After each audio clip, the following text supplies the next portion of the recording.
মরিচের চারা,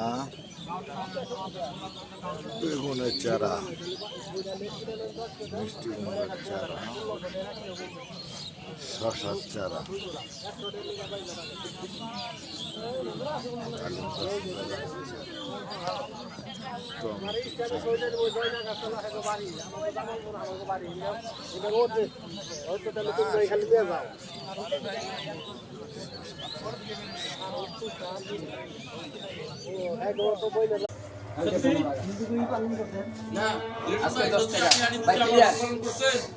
আলু আমি নিজেই তো এদিকে আসছিলাম না। আমি এই কথা বুঝি না, আল্লাহর তরফ থেকে বিচার হয়। বুঝি যে আমি আইনা দিছি আমার ভাগের দাম পাই নাই।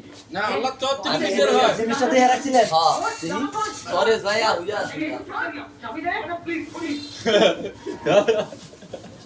খোলেন 1000 টাকা দিচ্ছে, 1000 1000 নিব।